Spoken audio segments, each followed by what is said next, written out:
Bom dia, meu irmão e minha irmã, graça e paz, tudo bem? Hoje estamos no 24º dia de nossa peregrinação pelas Escrituras, ou seja, estamos na véspera do nascimento do nosso Senhor e Salvador Jesus Cristo, nesse que é o nosso café com Bíblia de Natal. Então estamos já próximos ao final de todas essas histórias, histórias essas da providência de Deus, em que Deus preservou o seu povo para que o seu filho viesse a nascer, para, em seu nascimento, trazer salvação para o seu povo, para, em seu nascimento, trazer salvação para o seu povo, salvando o seu povo dos seus pecados. Quero, nesse período que antecede o nascimento do nosso Salvador, foi um período muito difícil na história de Israel, porque desde Neemias e ali, juntamente com Neemias, o profeta Malaquias, a partir de então, Israel passaria por aproximadamente 400 anos da sua história sem que qualquer profeta viesse a ser levantado por Deus para profetizar a nação. O povo, portanto, viveu aquilo que os historiadores chamam de anos do silêncio. Mas poderíamos também dizer anos de escuridão, anos de mistério, anos de trevas. E por quê? Porque Deus não se manifestou durante esses aproximadamente 400 anos. Deus não falou através da sua palavra, Deus não proclamou a sua palavra, Deus simplesmente se manteve em silêncio, não inerte, mas se manteve em silêncio, porque o Senhor ele tem um controle absoluto de toda a história. E nesse período o que aconteceu? Nós vemos no período chamado de interbíblico, é o intervalo entre o Antigo e o Novo Testamento, um período em que os babilônios caíram e, por consequência, Jerusalém também caiu na mão dos persas. Vamos ver que os persas governaram por aproximadamente 200 anos e depois desses 200 anos, Alexandre o grande conquistador aí do mundo, ele conquistou, derrotou os persas e estabeleceu ali uma cultura helelística, mas permitiu que os judeus continuassem proclamando as escrituras e a sua religião.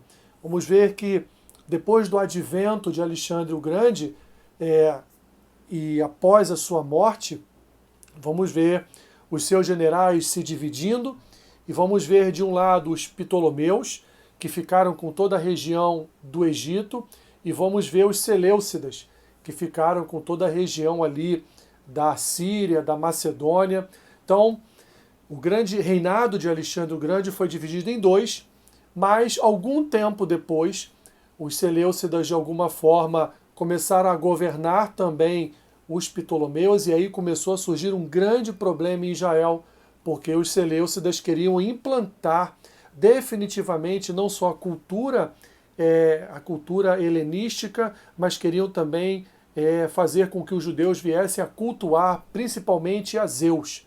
Então nós vamos ver que acontece uma revolta nesse período de governo dos Seleucidas, e essa revolta é chamada de revolta dos Macabeus, oriunda de uma família, a família de um senhor camponês chamado Matatias, e um dos seus filhos, ele se levanta contra essa idolatria que os Seleucidas queriam implementar em Israel, se levantam, se revoltam, uma grande luta, e então eles conseguem dominar Judá, conseguem, portanto, a partir do ano 63 antes de Cristo, eles conseguem então dominar todo aquele território e implementar um governo próprio, um governo dos próprios judeus. E nesse período desse governo surgem as sinagogas, já que o templo ainda não estava apropriado para que o povo cultuasse.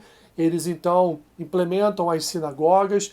Nós temos ali várias divisões religiosas e políticas com os essênios, com os fariseus, com os saduceus, tão conhecidos nos tempos já do Novo Testamento, nos tempos de Jesus, mas, algum tempo depois, eis que surge um novo império em todo o mundo, o Império Romano, e o Império Romano chega até Jerusalém, chega até ali aquela região dominada pelos descendentes, né, dos Macabeus, e tomam aquele lugar, implementam o seu governo, mas permitem ainda que os judeus tenham a sua própria religião, tenham a sua própria cultura religiosa.